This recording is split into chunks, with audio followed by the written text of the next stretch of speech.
तर उद्या महाशिवरात्र, त्यानिमित्त आपण बनवूया उपासाची थाळी. तर सुरुवातीला मी मेदू वडे हा उपवासाचा पदार्थ बनवणार आहे. तर त्यासाठी आपण घेतली तर अर्धी वाटी भगर, काही जण याला वरई पण बोलतात. तर ही भगर आपल्याला स्वच्छ धुवून घ्यायची आहे. तर मी ही भगर 4 ते 5 वेळा स्वच्छ धुवून घेणार आहे. तर ही भगर आपल्याला शिजवून घ्यायची. तर त्यासाठी मी घेतलंय पाणी. तर पाण्याचं मेजरमेंट असे की अर्ध्या वाटीला 1.5 वाटी पाणी उकळून घ्यायचंय आपल्याला. तर इथं गॅस केलाय सुरू, याच्यावर ठेवले पाणी गरम करायला. व्यवस्थित उकळे आल्यानंतरच आपण याच्यामध्ये भगर टाकणार आहोत. तर तुम्ही इथं पाहताय आपल्या पाण्याला व्यवस्थित उकळे आलेले आहे. त्यानंतर आपण याच्यात ऍड करतोय मीठ. तुमच्या चवीनुसार तुम्ही मिठाचं प्रमाण ऍड करायचं. मी तर अर्धा चमचा मीठ वापरलेलं आहे. तर आपण याच्यात स्वच्छ धुतलेली भगर टाकून घेऊयात. याला 10 ते 15 मिनिटं व्यवस्थित शिजवून घ्यायची. तर मी इथे घेतलाय उकडलेला बटाटा. 2 छोटे छोटे बटाटे ते मी मिक्सरला फिरवून घेणार आहे. तुम्ही जर जास्त शिजवले तर नुसतं मॅश करून घेतलं तरी चालतंय. तर याच्यामध्येच 2 मिरच्या ऍड करते. मिरच्या तुमच्या चवीनुसार तुम्ही वापरू शकता. चला तर मग हे मिक्सरला फिरवून घेऊया. तर इथं 15 मिनिटं झालेली आहेत आणि आपली भगर पण व्यवस्थित शिजलेली आहे. तुम्ही पाहू शकता खूप छान शिजलेली आहे.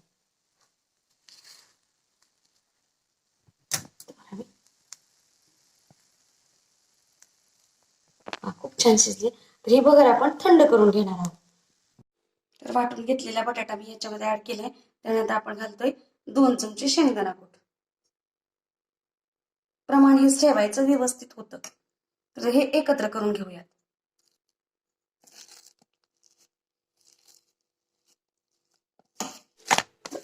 तर ह्याला आपण एकत्र करून घ्यायचंय, व्यवस्थित मळून घ्यायचं याला.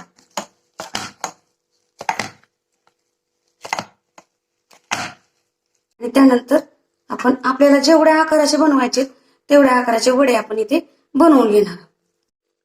तर तुम्ही पाहू शकता मी अशा पद्धतीने बनवलेलं आहे आणि सगळे वडे आपण बनवून घेऊया. तर आपण इकडं तेल गरम करून घेऊया, तोपर्यंत आपले वडे पण बनवून होतात. तर सगळे वडे आपले बनवून तयार आहेत. तुम्ही पाहू शकता. तर इथं पण आपलं तेल गरम झालेलं आहे. आपण आता तळून घेऊया.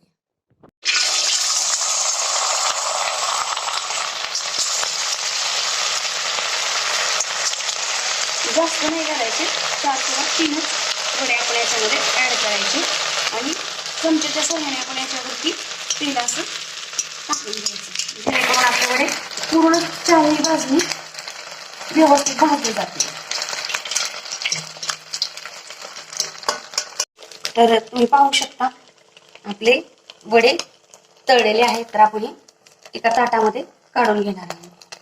खूप छान झालेत, हलके झालेत एकदम. मी ताटात काढल्यावर तुम्हाला त्याचा आवाज पण दाखवते. तर तुम्ही पाहू शकता आणि चमच्यानं पण तुम्हाला दाखवते. खूप छान झालेत, क्रिस्पी झालेत. तर अशाच पद्धतीने आपण सर्व वडे तळून घेतोय. चला तर मग दुसरी रेसिपी बनवूया. त्यासाठी मी इथे घेतली या वाटीने 1 वाटी भगर. ती 2 ते 3 तास आपण व्यवस्थित भिजवून घ्यायची. तर मी इथे भिजवून घेतलेली आहे. याच्यातलं पाणी काढून आपण याला मिक्सरमध्ये वाटून घेणार आहोत. तर त्यासाठी मला आणखीन साहित्य लागतंय. 2 चमचे दही, आपल्या चवीनुसार हिरवी मिरची आणि 2 ते 3 चमचे शाबू, तो पण मी भिजवून घेतलेला आहे. याच्यामध्ये अगदी अर्धा कप पाणी आपण छोट्या कपाने वापरणार आहोत. आपण जास्त पाणी वापरलं तर पातळ होईल. आपल्याला जसं बॅटर लागतं तसं आपण याच्यामध्ये पाणी ऍड करू शकतो. तर आणखीन एक चवीनुसार मीठ. मी तर 1 चमचा मीठ वापरत आहे. तर तुम्ही पाहू शकता मी मिक्सरला फिरवून घेतलेलं आहे आणि आपण परफेक्ट बॅटर इडली सारखं करून घेणार. तर ते कसं ओळखायचं त्यासाठी मी तुम्हाला असं करून दाखवलं. त्या पूर्ण हलवून घ्यायचं, त्यानंतर असं चमचा व्यवस्थित करायचं आणि असं बघायचं, म्हणजे आपलं बॅटर व्यवस्थित झालं असं समजायचं. त्यानंतर आपण याच्यामध्ये अर्धा एक छोटा अर्धा चमचा भगर ऍड करतोय, ज्याने आपल्या इडलीचं स्ट्रक्चर रवाळ होईल. तर व्यवस्थित मिक्स करून घ्यायचं. त्यानंतर आपण इन्स्टंट बनवतोय ना, मग त्यासाठी आपण इथं इनोचा वापर करतोय. तर मी अर्धा चमचा इनो इथं ऍड करते, पाहू शकता. फटाफट फिरवून घ्यायचं आणि लगेच इडली लावून घ्यायची. तोपर्यंत मी इडलीच्या पात्रामध्ये पाणी उकळायला ठेवले. तर या भांड्यांना आपण तेल लावून घेतलेलं आहे आणि आपण याच्यात आता ते इडलीचे बॅटर टाकून घेऊया.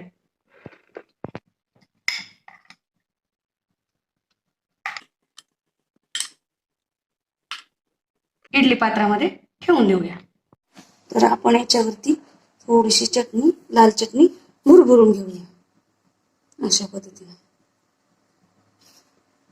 तुम्ही याच्याऐवजी कोथिंबीर खात असाल, जिरं खात असाल तर त्याचा पण वापर करू शकता, पण आमच्याकडं ते खात नाही, त्याच्यामुळे आम्ही याच्यावर त्याचा वापर केलेला नाहीये. तर चला मग हे इडली पात्र आपण ठेवून घेऊया. अशा पद्धतीने आपण इडली पात्रामध्ये पूर्ण भांडी ठेवून घेऊया आणि झाकण लावून 20 ते 25 मिनिटं याला शिजवून घेऊया. तर आपली इडली तयार होती तोपर्यंत आपण बटाट्याची भाजी बनवून घेऊया. तर गॅसवर एक छोटीशी कढई मांडलेली आहे, त्यामध्ये 2 चमचे तेल टाकूया. तुमच्याकडे तूप खात असतील तर तुम्ही तुपाचा वापर करू शकता. तर तेल गरम झाल्यानंतर आपण याच्यामध्ये हिरवी मिरची टाकून घेऊया. 1 चमचाभर मी हिरवी मिरची याच्यामध्ये टाकून घेते.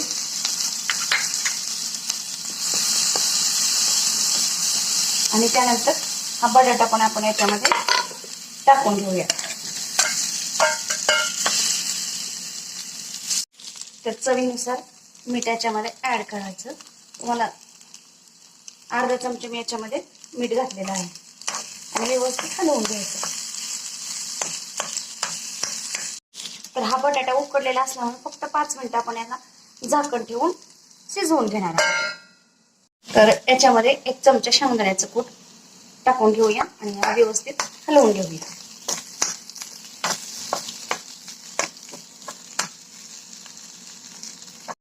तर इथं आपली बटाट्याची भाजी बनवून तयार आहे, तुम्ही पाहू शकता. तर इथं आपली इडली तयार आहे आणि इडली थंड झाल्यावरच काढून घ्यायची.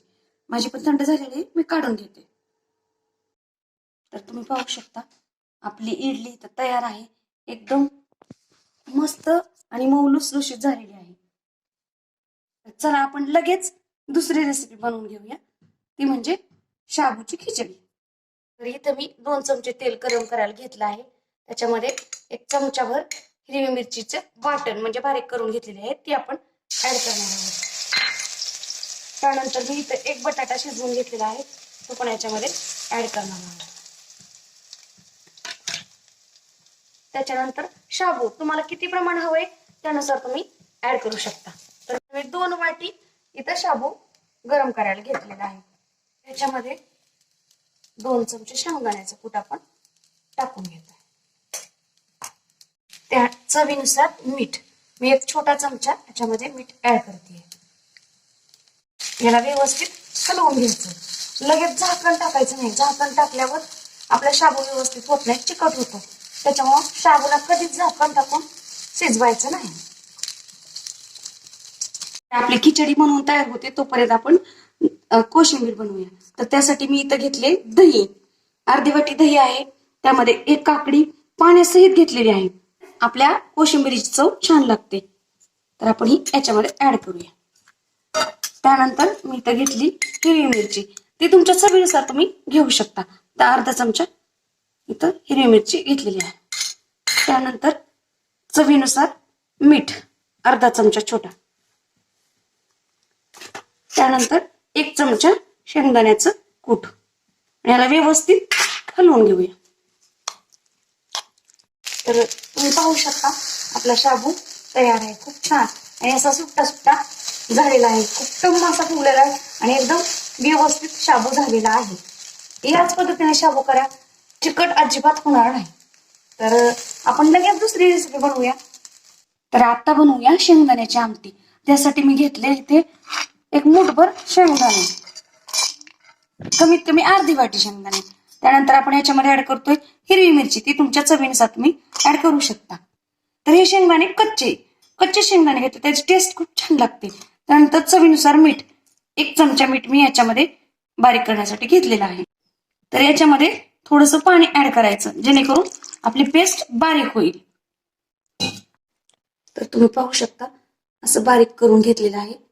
आणि आपण इकडं लगेच फोडणी देऊन घेतोय. त्यामध्ये पाणी ऍड केलेलं आहे. तुम्हाला कितपत पातळ हवी, घट्ट हवी, त्यानुसार तुम्ही पाण्याचं प्रमाण करू शकता. तर इथं तेल गरम झालेलं आहे आणि आपण याला डायरेक्ट कढईमध्ये, तुम्ही जर उपवासाला जिरं कोथिंबीर खात असाल तर तुम्ही त्याचा वापर करू शकता. आमच्याकडे खात नाही, त्याच्यामुळे आम्ही वापरत नाही. 2 वाट्या पाणी याच्यामध्ये ऍड केलेलं आहे. याला व्यवस्थित शिजवून द्यायचे, चांगली उकळी काढून घ्यायची. तर या आमटीमध्ये आपण थोडेसे बटाटे पण घालू शकता. तर माझ्याकडे थोडंसं बटाटे होतं उकडलेलं, ते मी याच्यामध्ये ऍड करते. तर मी इथं उपवासाचं घावण बनवते.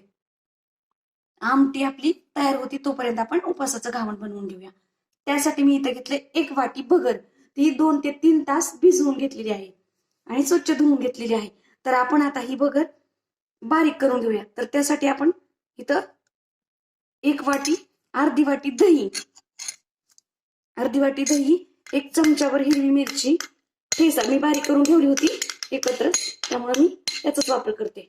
याच्यात मिरची टाकली आखी तरी ती आपण बारीक करून घेऊ शकतो. त्यानंतर याच्यात 2 ते 3 चमचे शाबू, तो पण मी भिजवून घेतलेला आहे. चला तर मग याला मिक्सर मधून काढून घेऊया. तर याच्यात चवीनुसार मीठ टाकून घेऊया. मी 1 छोटा चमचा याच्यामध्ये मीठ टाकून घेते. तर इथं आपली आमटी बनवून तयार आहे. तुम्ही पाहू शकता खूप सुंदर दिसते आणि लागते पण. अशाच पद्धतीने बनवा. तर इथं बॅटर तयार आहे. याच्यामध्ये आपण इनो पावडर वापरू. तर तुम्ही इनोच्या ऐवजी खाण्याचा सोडा, बेकिंग पावडरचा पण वापर करू शकता. तर मी इथं 1 छोटा चमचा तेल घेतलेला आहे आणि त्याच्यामध्ये हा इनो अर्धा चमचा टाकून त्याला व्यवस्थित मिक्स करून घेते. आणि त्यानंतरच आपण या बॅटर मध्ये ऍड करून घेऊया.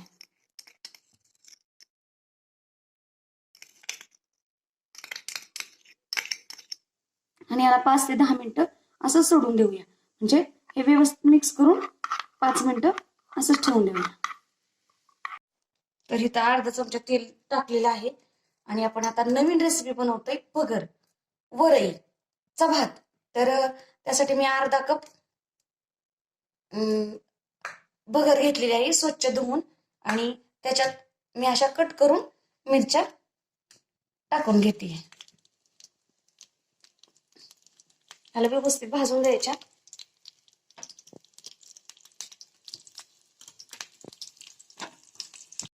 तर या मिरच्या लाल होत्यात तोपर्यंत आपण इकडं दुसऱ्या बाजूला पाणी गरम करून घेतोय. पाणी गरमच करून घ्यायचं. भगर आपण बनवत असत गरम, कारण ही भगर आपण भाजून घेणार आहोत, त्यामुळं पाणी पण गरमच वापरायचं. थंड वापराल तर त्याची टेस्ट अजिबात व्यवस्थित लागणार नाही. तर आपली भगर एकदम मऊ आणि लुसलुशीत अशी होते, छान होते. तर याच्यात आपण 1 अर्धा चमचा मीठ टाकून घेतो. त्यानंतर आपण स्वच्छ धुवून घेतलेली भगर याच्यात भाजायला घेतोय. तुम्ही पाहू शकता आपल्या मिरच्या खूप व्यवस्थित भाजलेल्या आहेत, लालसर.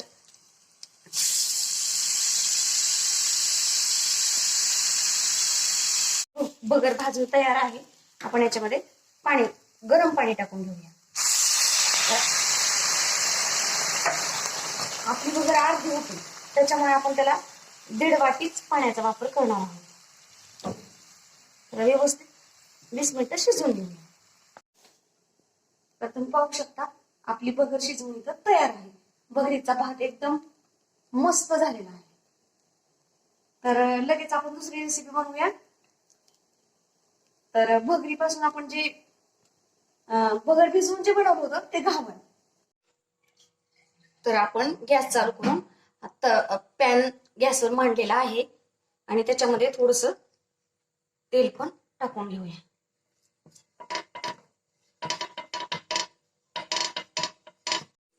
चला आता मग याचं घावण बनवून घेऊया.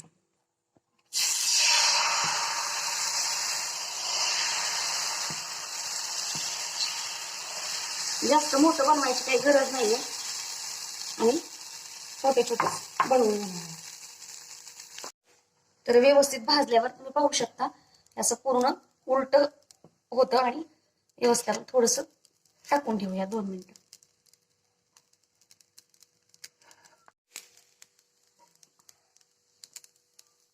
तर तुम्ही पाहू शकता हे आपलं घावण बनवून तयार आहे. तर अशा प्रकारे सर्व घावण आपण बनवून घेऊया. तर अशा पद्धतीने आपले सर्व घावण तयार आहेत. तुम्ही पाहू शकता खूप छान होतात, जाळीदार होतात. चला तर मग आपण थाळी लावून घेऊया. चला तर मग आपण थाळी वाढून घ्यायला सुरुवात करूया. तर आपण इथं वरईची भात केला होता त्याच्यावरती थोडीशी आमटी सर्व करून घेतोय. खूप छान दिसते. तर तुम्ही पाहू शकता आपली थाळी इथे तयार आहे. माझ्या रेसिपी आवडल्या असेल तर लाईक, शेअर आणि सबस्क्राईब करायला विसरू नका. मठ्याची रेसिपी माझ्या चॅनलवर त्याची लिंक तुम्हाला देते.